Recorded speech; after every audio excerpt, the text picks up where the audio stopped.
नारियल का पानी। എന്താ? नारियल पानी। क्या क्या? हमको पीने के लिए नारियल का पानी लावो। എന്തുണ്ട് മൂപ്പർ ചോദിക്കുന്നത്? മൂപ്പർ ഇങ്ങനെയാണല്ലോ ആക്ഷൻ കാണിച്ച് വെള്ളം അടിക്കാനായിരിക്കും. ദൈവമേ, ഇത്ര ആൾ നിൽക്കുമ്പോഴോ? ये बुद्धू का आदमी नारियल पानी लावो ना। ഇതാ തന്നെ മദ്യപാൻ തന്നെ. ക്യാ മദ്യപാൻ ഹെ? ഹാഫ് ബോട്ടൽ ക്യാ ഫുൾ ബോട്ടൽ?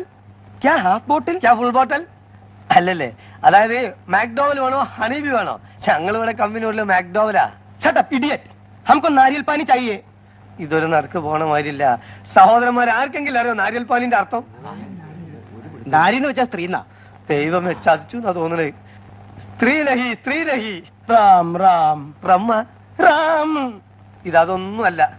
വിദ്യാഭ്യാസമുള്ള ഒരുത്തനും നമ്മളെ പാർട്ടിയിലില്ലേ? ഈ നാരിയൽ പാനിന്റെ അർത്ഥം ആർക്കും അറിയില്ലേ?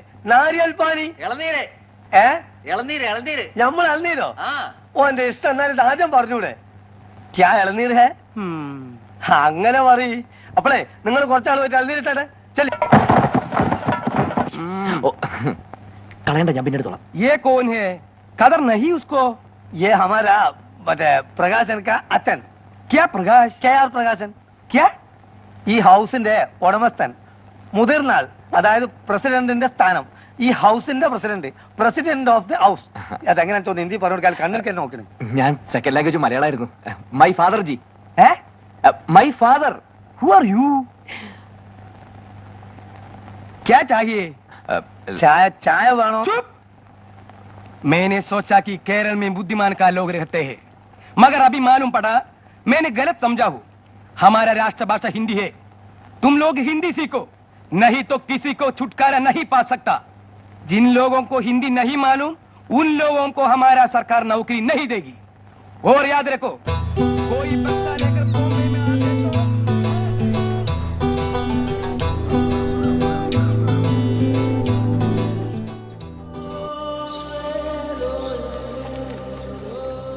കേരളം ഇന്ത്യയിൽ സമ്പൂർണ്ണ സാക്ഷരത നേടിയ സംസ്ഥാനം.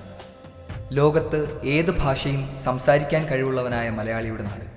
എന്നിട്ടും ഇംഗ്ലീഷ് പറയുവാനും എഴുതുവാനുമുള്ള താല്പര്യം നമ്മൾ നമ്മുടെ രാഷ്ട്രഭാഷയായ ഹിന്ദിയോട് കാണിക്കാറില്ല എന്നതാണ് സത്യം.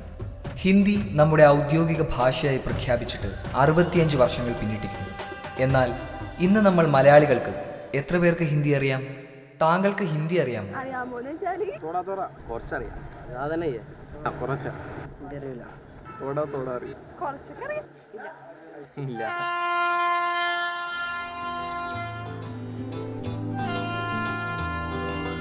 ആദ്യമായി കേരളത്തിൽ ജോലി തേടി വന്ന ഹിന്ദിക്കാരനെ പറ്റി നിങ്ങൾ ചിന്തിച്ചിട്ടുണ്ടോ? ഒരുപക്ഷെ PK സിനിമയിലെ അമീർ ഖാന്റെ അവസ്ഥയായിരിക്കും ആ മനുഷ്യനെ നേരിടേണ്ടി വന്നിട്ടുണ്ടാവുക. കാരണം നമുക്കറിയാവുന്ന ഹിന്ദി എന്ന് പറയുന്നത് ഇതുപോലെയൊക്കെ ആണല്ലോ. ഞാൻ ചപ്പാത്തി കഴിക്കാറില്ല, ചോറാണ് തിന്നണത്. അതുകൊണ്ട് എനിക്ക് ഹിന്ദി അറിയാനും പാടില്ല. അതാണ് ഇതുപോലെ സമാനമായ മുഹൂർത്തങ്ങളാണ് ഹിന്ദി അറിയാത്ത നമുക്കും നേരിടേണ്ടി വന്നിട്ടുണ്ടാവുക. ഈ അടുത്തിടെയുണ്ടായ സംഭവമാണ് ഞാൻ പറയുന്നത്. എൻ്റെ മാമൻ അടുത്തുള്ള ഒരു ടൈലർ ഷോപ്പ് പോയി. നമ്മൾ സാധാരണയായിട്ട് അവിടെ തന്നെയാണ് പോവാറ്. അപ്പം അവിടെ കൂടുതലായിട്ട് ഹിന്ദിക്കാരുള്ളത്. മാമനാണെങ്കിൽ അങ്ങനെ ഹിന്ദി വലിയ വശമൊന്നുമില്ല. അപ്പോൾ മാമൻ്റെ ഭാര്യ യാദൃശ്ചികമായിട്ട് അവിടത്തേക്ക് വന്ന്. അപ്പം മാമൻ ഹിന്ദിക്കാരന് പരിചയപ്പെടുത്തി കൊടുക്കുകയാണ് ഭാര്യനെ. തുമാരാ ബി. നമ്മൾ മലയാളികൾക്ക് എത്രത്തോളം ഹിന്ദി അറിയാമെന്ന് നമുക്ക് നോക്കാം. കേരളം ബഹുത് അച്ഛാ ഹേ. പിന്നെന്താണ്? अच्छा जगह है, फोर्ट कोची अच्छा जगह है, मट्टांचेरी अच्छा जगह है. केरला अच्छा है, वो बहुत अच्छा है.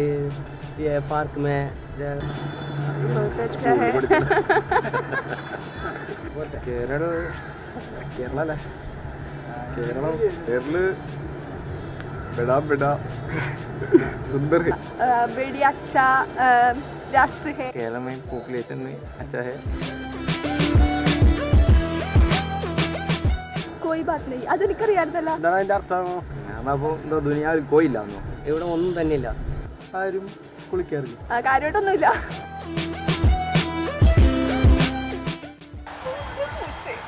ഈ പൂച്ചയാണോ? मुझसे पूछा ഉസ്മാന്റെ പൂച്ച അതിനെപ്പറ്റി ഞാൻ പറഞ്ഞു. നീ കുറെ സംസാരിച്ചു. ഇവിടെ കുറച്ച് ബാറ് ഇവിടെയൊന്നും ചോദിച്ചു. ആ അവിടെ അടുത്ത് ബാർ 4 ബാറുണ്ട്. ബാറിൽ മൊത്തം പൂച്ചാണ്. ഹിന്ദി ഭാഷയുടെ ഉത്ഭവം എന്ന് പറയുമ്പോൾ നമ്മൾ ഏറ്റവും ആദ്യം പറയേണ്ടത് ഹിന്ദി ആരംഭിച്ചത് എങ്ങനെയാണെന്നുള്ളതാണ്. അപ്പോൾ ഏറ്റവും ആദ്യം നമ്മൾ പ്രാകൃത്, പാലി, അപഭ്രംശ് ഈ 3 ഭാഷയ്ക്ക് ശേഷമാണ് ഹിന്ദി എന്നുള്ള ഭാഷ ഉണ്ടാകുന്നത്. ഇപ്പോൾ നമ്മൾ ഉപയോഗിക്കുന്ന ഹിന്ദിക്ക് മുന്നേ പല ഭാഷകളും ഇതിനകത്തുണ്ട്. ഖടീബോലി ഹിന്ദി ഇതിലേക്ക് വരുന്നതിന് മുന്നേ അതിനകത്ത് അവധിയുണ്ട്, വ്രജഭാഷയുണ്ട്, പല പല ഭാഷകളും ഇതിനകത്ത് വന്നു. അതിന് ശേഷമാണ് ഖടീബോലി ഹിന്ദി, അതായത് നമ്മളിപ്പോൾ ഉപയോഗിക്കുന്ന ഭാഷ വന്നത്. അതിനൊരു ലിപിയും വന്നു, ദേവനാഗരി ലിപി എന്നാണ് അതിൻ്റെ പേര്. അപ്പോൾ ദേവനാഗരി ലിപി എന്ന് പറയുന്നത് ദേവന്മാരുടെ ഭാഷ, അതായത് ദേവന്മാർ ഉപയോഗിച്ചിരുന്ന ഒരു ഭാഷ, ലിപി, അതിന് അങ്ങനെയാണ് അറിയപ്പെടുന്നത്. ഒരു മലയാളിയെ സംബന്ധിച്ച് ഹിന്ദി പഠിക്കുക എന്നുള്ളത് ഏറ്റവും എളുപ്പമുള്ളൊരു കാര്യമാണ്. കാരണം മലയാളം നന്നായി അറിയാവുന്ന ഒരാൾക്ക് ഹിന്ദി ലിപിയാണെങ്കിലും അല്ലെങ്കിൽ ഹിന്ദി സംസാരിക്കുമ്പോഴാണെങ്കിലും ഒരുപാട് വേർഡ്സ് കോമൺ ആയിട്ട് വരുന്നുണ്ട്.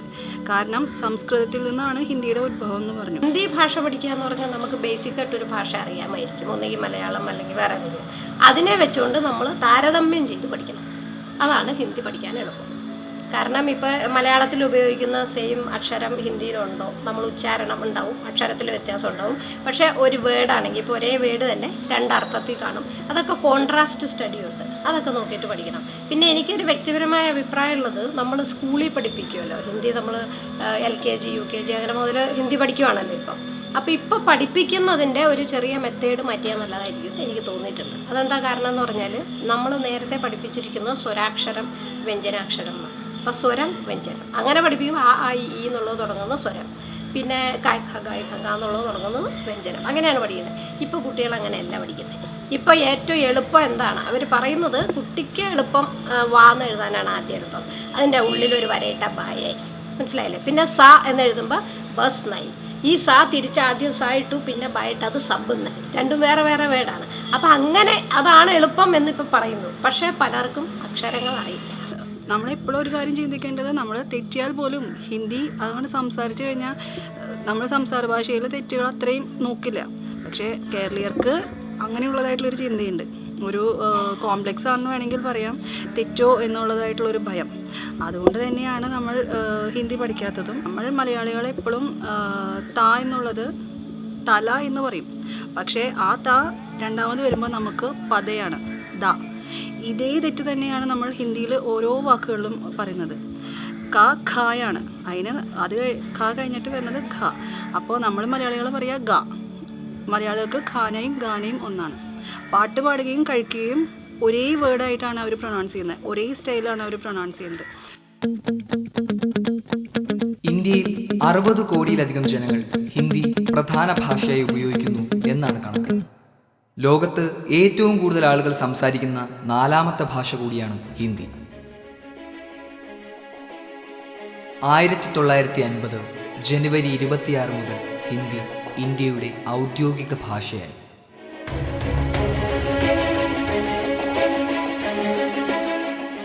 1965 ഹിന്ദിയെ ഔദ്യോഗിക ഭാഷയാക്കാൻ ഉത്തരവ് വന്നതിൻ്റെ പേരിൽ നമ്മുടെ അയൽ സംസ്ഥാനമായ തമിഴ്നാട്ടിൽ DMK-യുടെ ആഭിമുഖ്യത്തിൽ ശക്തമായ പ്രതിഷേധമുയർന്നു.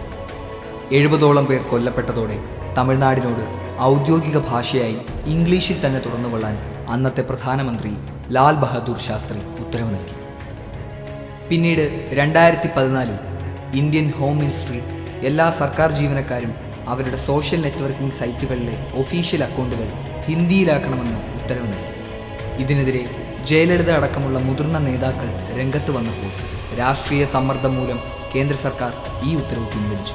എന്നാൽ സദ്ദാം ഹുസൈനെ വധിച്ചതിന് വരെ ഹർത്താൽ നടത്തി ശീലമുള്ള നമ്മൾ മലയാളികൾ ഹിന്ദിക്കെതിരെ യുദ്ധം ചെയ്തിട്ടില്ല എന്നുള്ളത് പ്രശംസനീയമാണ്. മാത്രമല്ല, നമ്മൾ ഹിന്ദിക്കെതിരല്ല എന്നാണ് നമ്മുടെ മുഖ്യമന്ത്രി വരെ പറയുന്നത്. നമ്മൾ ഒരിക്കലും ഹിന്ദിക്കെതിരല്ല. ബഹുമാനപ്പെട്ട മുഖ്യമന്ത്രി, നമ്മൾ ആരും ഹിന്ദിക്കെതിരല്ല. പക്ഷേ ഇവിടെ ഇരിക്കുന്നതിൽ ബഹുഭൂരിപക്ഷം അംഗങ്ങൾക്ക് ഹിന്ദി മനസ്സിലാകില്ല. ഹിന്ദിക്ക് ഇപ്പോൾ പ്രചാരം കൂടുതലാണ്. എന്താണ് കാരണം എന്ന് പറഞ്ഞാൽ, മുമ്പേ വെറുതെ ഒരു സാഹിത്യത്തിൽ ഹിന്ദി, സ്കൂൾ ലെവലിൽ ഹിന്ദി, കോളേജ് ലെവലിൽ സെക്കൻഡ് ലാംഗ്വേജ് ഹിന്ദി, അങ്ങനെയായിരുന്നു. അല്ലാതെ ഹിന്ദിയൊന്നുമില്ല. കേരളത്തിൽ ഒരുപാട് നോർത്ത് ഇന്ത്യൻസ് ജോലിക്ക് വരികയാണ്. അപ്പോൾ നമ്മൾ മലയാളികൾ അവരുമായിട്ടുള്ളൊരു സമ്പർക്കം, അവരുമായി സംസാരിക്കുന്നു. പിന്നെ ഹിന്ദി ഫിലിംസ്, ഹിന്ദി ഫിലിംസും നമ്മുടെ ഹീറോയിൻസ് അവരൊക്കെ ഒരുപാട് നമ്മുടെ തലമുറയിൽ ഒരുപാട് ഇൻഫ്ലുവൻസ് ഉണ്ടാക്കുന്നുണ്ട്. അതുകൊണ്ട് തന്നെ അവർക്ക് ഹിന്ദി ഫിലിംസ് കാണാനും അല്ലെങ്കിൽ ഹിന്ദിയോടുള്ളൊരു സമ്പർക്കം കൂടുതലായി വരികയാണ്. ഒരു സിമ്പിൾ എക്സാമ്പിൾ ഞാൻ പറയാം. ഒരു കുട്ടിയോട് പണ്ടൊക്കെ ആണെങ്കിൽ നമ്മൾ കോളേജിൽ അല്ലെങ്കിൽ ആരോടെങ്കിലും ഒരു പാട്ട് പാടാമോ എന്ന് ചോദിച്ചാൽ ഒരു മലയാളം പാട്ട് പാടും അല്ലേ. ഇന്ന് ഏതെങ്കിലും ഒരു കൊച്ചിനോട് ചോദിച്ചു നോക്കി ഒട്ടനെ അവൻ ഹിന്ദി പാട്ടാ പാടും, 4 വരെയെങ്കിലും മൂളിയിരിക്കും. അതിൻ്റെ അർത്ഥം എന്ന് പറഞ്ഞിട്ടായിരിക്കില്ല, പക്ഷേ ഹിന്ദി പഠിച്ചതുകൊണ്ട് എനിക്ക് തോന്നിയിട്ടുള്ള ഗുണങ്ങൾ, അതായത് ഒരു മലയാളി അല്ലെങ്കിൽ ഒരു മലയാളി ഹിന്ദി പഠിച്ചു കഴിഞ്ഞാൽ ആ വ്യക്തിക്ക് നോർത്ത് ഇന്ത്യയിൽ മാത്രമല്ല സൗത്ത് ഇന്ത്യയിൽ, അതായത് നമ്മുടെ സൗത്ത് ഇന്ത്യൻ പ്രദേശമായിട്ടുള്ള തമിഴ്നാട്ടിലാണെങ്കിലും ബാംഗ്ലൂർ ആണെങ്കിലും എവിടെയാണെങ്കിലും പോയി കഴിഞ്ഞാൽ നമുക്ക് ഹിന്ദി സംസാരിച്ചാൽ മതി. നമുക്ക് ആ കമ്മ്യൂണിക്കേഷൻ ഉള്ളൊരു പ്രോബ്ലം നമുക്ക് സോൾവ് ആവാം. ഹിന്ദി പഠനം നിർബന്ധമാക്കുക തന്നെ വേണം. കാരണം എന്താണെന്ന് വെച്ചാൽ ഹിന്ദി നിങ്ങൾ പറയുന്ന പോലെ നമ്മുടെ രാഷ്ട്രഭാഷയാണ് ഹിന്ദി. രാഷ്ട്രഭാഷ പഠിച്ചില്ലെങ്കിൽ പിന്നെ നമ്മൾ ഏത് ഭാഷയാണ് പഠിക്കേണ്ടത്? മാതൃഭാഷയും രാഷ്ട്രഭാഷയും പഠിച്ചു കഴിഞ്ഞിട്ടാണ് നമ്മൾ വേറൊരു ഭാഷ പഠിക്കേണ്ടത്. അല്ലാണ്ട് വേറെ ലാംഗ്വേജസ് പഠിക്കുക അല്ലെങ്കിൽ മാതൃഭാഷയും രാഷ്ട്രഭാഷയും പിന്തള്ളുക, അങ്ങനെയല്ല. ഹിന്ദി അറിഞ്ഞിരിക്കണം നമുക്ക്.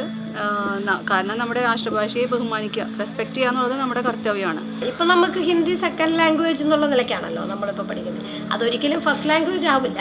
പക്ഷേ സെക്കൻഡ് ലാംഗ്വേജ് എന്ന് പറഞ്ഞപ്പോൾ നമുക്ക് 8ാം ക്ലാസ് കഴിഞ്ഞാൽ വേണമെങ്കിൽ സെലക്ട് ചെയ്താൽ മതി എന്നുള്ള നിലയിലേക്കാണ് പോകുന്നത്. അത് കഴിഞ്ഞ് കോളേജ് ലെവലിൽ വന്നാലും സെക്കൻഡ് ലാംഗ്വേജാണ്. അപ്പോൾ ഒന്നുകിൽ നമുക്ക് സംസ്കൃതം ഏതിൽ വേണമെങ്കിലും പോവാം, ആ രീതിയാണ്.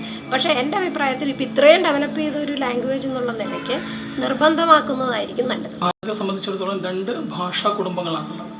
ഒന്ന് ആര്യഭാഷാ കുടുംബവും മറ്റൊന്ന് ദ്രാവിഡ ഭാഷാ കുടുംബവും. ഈ ദ്രാവിഡ ഭാഷാ കുടുംബത്തിൽ 4 സംസ്ഥാനങ്ങളാണ് സംസാരിക്കുന്നത്: കേരളം, തമിഴ്നാട്, ആന്ധ്ര, കർണാടക. ബാക്കിയുള്ളതൊക്കെ ആര്യഭാഷാ കുടുംബത്തിലുള്ളതാണ്. അതുകൊണ്ട് തന്നെ അവിടെ ഭാഷാ പ്രശ്നമില്ല. അതുകൊണ്ട് തന്നെ ദക്ഷിണേന്ത്യയിലുള്ള ആൾക്കാർ ഹിന്ദി പഠിക്കേണ്ടത് തീർച്ചയായിട്ടും നിർബന്ധമാണ്.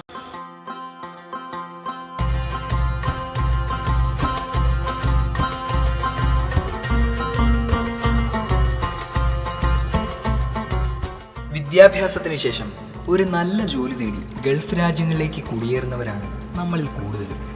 ദുബായ് പോലുള്ള ഗൾഫ് നഗരങ്ങളിൽ 30% കൂടുതൽ നമ്മൾ ഇന്ത്യക്കാരാണ്. ഇത്തരം സന്ദർഭങ്ങളിലാണ് ഹിന്ദി അറിയാവുന്നത് കൊണ്ടുള്ള ഗുണങ്ങൾ നമ്മളെ തേടിയെത്തുന്നത്. മാത്രമല്ല അവിടെയുള്ള പാകിസ്ഥാൻ, ബംഗ്ലാദേശ്, നേപ്പാൾ, ശ്രീലങ്ക എന്നീ രാജ്യക്കാരും ആശയവിനിമയത്തിന് ഹിന്ദിയാണ് കൂടുതലും ഉപയോഗിക്കുന്നത്.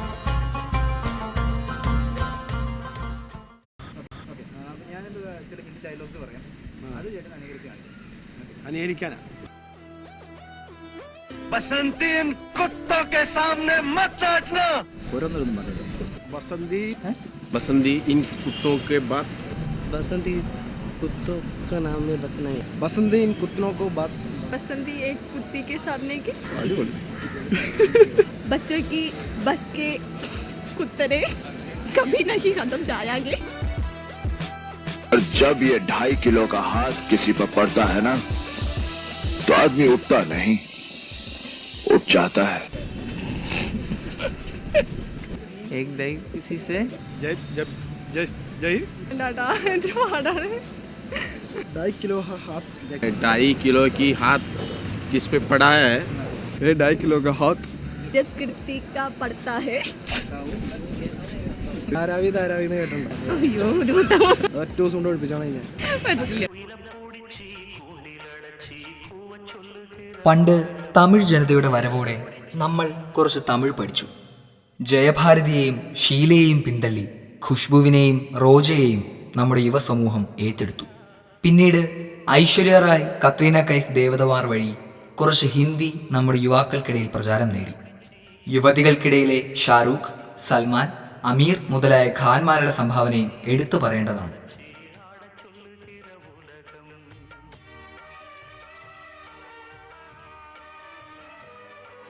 തൊണ്ണൂറുകളിൽ ദൂരദർശനിൽ സംപ്രേഷണം ചെയ്തിരുന്ന ശക്തിമാൻ, ജയ് ഹനുമാൻ, ജംഗിൾ ബുക്ക്, ചിത്രഹാർ മുതലായ പ്രോഗ്രാമുകൾ വഴിയും നമ്മൾ ഹിന്ദി കേട്ടു തുടങ്ങിയിരുന്നു.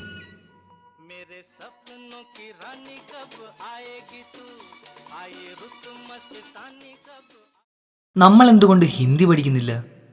ഇപ്പോൾ ഇംഗ്ലീഷാണ് കൂടുതൽ, വേറെ ക്ലാസ്സുകളിലാണെങ്കിലും ഇംഗ്ലീഷിലാണ് കൂടുതൽ വർത്തമാനം പറയുന്നത്. അപ്പോൾ ഹിന്ദി എന്തുകൊണ്ട് അവർ പറയുന്നില്ല എന്ന് പറഞ്ഞാൽ അവർക്കത് പാടായിട്ടാണ് തോന്നുന്നത്.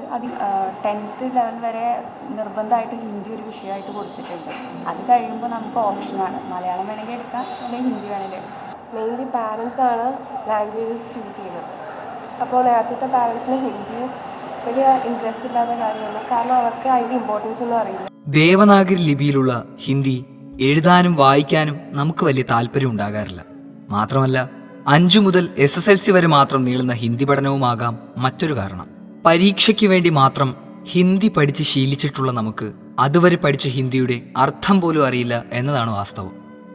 आप केरल में आके कितना साल हो गया? कितना हमको आके 30 साल के ऊपर ही हो गया। 30 साल के ऊपर? अच्छा। आप पहले बार जब आए थे तो आपको कोई दिक्कत हुई थी जब यहाँ पे मतलब यहाँ पे तो किसी को अभी भी हिंदी ज़्यादा नहीं आती? थोड़ा बहुत दिक्कत हुई थी। मलयाली था ना, कोई नहीं जानता था। अभी तो प्रॉब्लम नहीं, अभी बहुत कोई जानता भी है। इंग्लिश में चलता है, फिर हिंदी भी थोड़ा चलता है। अभी पहला प्रॉब्लम हुआ था, पहले प्रॉब्लम हुआ था आपको? मलयाली चलता था क्योंकि हमको मलयाली नहीं आता था, और लोग को हिंदी नहीं आता था, तो थोड़ा ऐसा बहुत प्रॉब्लम हुआ था। अभी कोई प्रॉब्लम नहीं है। आप अभी हमसे कुछ मलयालम में बोल सकेंगे, बात कर सकेंगे? कि आपको जो 3-4 लाइन हमारे लिए मलयालम में बोल दीजिए. हाँ बोल देगा. എന്ത് വേണമെങ്കിലും കടയെ കുറിച്ചോ എന്തെങ്കിലും, നിങ്ങൾ എന്താ ഇവിടെ ചെയ്യുന്ന ബിസിനസ് എന്തുവാണ്, എങ്ങനെ ഇവിടെ വന്നതെന്ന്? നമ്മുടെ ഇങ്ങനെ ബോംബെയിൽ നിന്ന് വന്നിട്ടുണ്ട്. ബോംബെയിൽ നിന്ന് വന്നിട്ട് ഇവിടെ കുറേ നാളായി, ഒരു 30 കൊല്ലം കഴിഞ്ഞ്. പിള്ളേർ ഇവിടെ ജനിച്ച് ഇവിടെ തന്നെ വലുതായി. നമ്മുടെ ബിസിനസ് ഇവിടെ കുഴപ്പമില്ല. പിന്നെ ഇവിടുത്തെ ആൾക്കാരും നല്ല ഡീസൻ്റ് ആൾക്കാർ, നല്ല പഠിച്ചുള്ളത്. പിള്ളേർക്ക് ഇപ്പോൾ നന്നായിട്ട് മലയാളമൊക്കെ അറിയാം? പിള്ളേർക്ക് ശരിക്കും അറിയാം, നിങ്ങൾക്ക് അത്ര അറിയില്ല. പിള്ളേറിനെ ശരിക്കും അറിയാം മലയാളി, അവർ പച്ച മലയാളിയാണ്. കണ്ടില്ലേ, നമ്മൾ ഹിന്ദി പഠിക്കാത്തതുകൊണ്ട് അവർ മലയാളം പറഞ്ഞു തുടങ്ങി. കടലിൽ ചാകര വന്നടിയുന്നത് പോലെ ഹിന്ദി ജനത കേരള മണ്ണിൽ വന്നടിഞ്ഞുകൂടിയാൽ നാളെ ഇവിടുത്തെ യുവതികളിൽ പലരും ബംഗാളിലെയും മറ്റും മരുമക്കളായി തീരാൻ സാധ്യതയുണ്ട്. അതുവഴി ഒരു കേരള ബംഗാളി സീരിയൽ പരമ്പരയ്ക്ക് തുടക്കമിട്ടാൽ ചിലപ്പോൾ കേരളത്തിലെ വീട്ടമ്മമാരെങ്കിലും ഹിന്ദി പഠിച്ചേക്കും. അന്ന് പിറക്കാൻ പോകുന്ന കൊച്ചുമക്കളോട് 2 കൊച്ചു വർത്തമാനം പറയാൻ വേണ്ടിയെങ്കിലും നമുക്ക് കുറച്ച് ഹിന്ദി പഠിക്കാം. ഒരു ഭാഷ എന്ന് പറയുന്ന ആ ദേശത്തിൻ്റെ സംസ്കാരത്തെ കാണിക്കുന്നതാണ്. അപ്പോൾ ഹിന്ദി ഭാഷ ഇന്ത്യൻ കൾച്ചറിനെയാണ് കാണിക്കുന്നത്. അപ്പോൾ ആ കൾച്ചർ നമുക്ക് വേണ്ടേ? ഇന്ന് നമുക്ക് ഇല്ലാണ്ടായിക്കൊണ്ടിരിക്കുന്ന ഒരു കാര്യത്തിൽ ഒരെണ്ണമാണത്. ഇത് നമ്മുടെ സംസ്കാരം നമുക്ക് എവിടേക്കോ നഷ്ടപ്പെട്ടുകൊണ്ടിരിക്കുക. പ്രത്യേകിച്ചും ഹിന്ദി എന്ന് പറയുന്നത് നമ്മുടെ സംസ്കാരത്തെ കാണിക്കുന്ന ഭാഷയാണ്. അതുകൊണ്ട് അത് പഠിക്കാൻ മുന്നോട്ട് വരണം എന്നുള്ളതാണ് എനിക്ക് പറയാനുള്ളത്. ഓരോ ഭാഷയും ആ രാജ്യത്തിൻ്റെ സംസ്കാരത്തെയാണ് സൂചിപ്പിക്കുന്നത്. അതുകൊണ്ട് തന്നെ നമ്മുടെ രാഷ്ട്രഭാഷ അറിഞ്ഞിരിക്കേണ്ടത് ഒരു ഇന്ത്യൻ പൗരൻ എന്ന നിലയിൽ നമ്മുടെ കടമയാണ്. ഞാൻ കേരളീയനാണ് എന്ന് പറയുന്നതിലുമുപരി ഞാൻ എൻ്റെ രാഷ്ട്രഭാഷ അറിയാവുന്ന ഒരു ഇന്ത്യക്കാരനാണ് എന്ന് നെഞ്ചുറപ്പോടെ പറയാൻ കഴിവുള്ള ഒരു ജനത വരും ദിനങ്ങളിൽ ഇവിടെ ഉണ്ടാകട്ടെ എന്ന് നമുക്ക് പ്രത്യാശിക്കാം. ജയ് ഹിന്ദ്.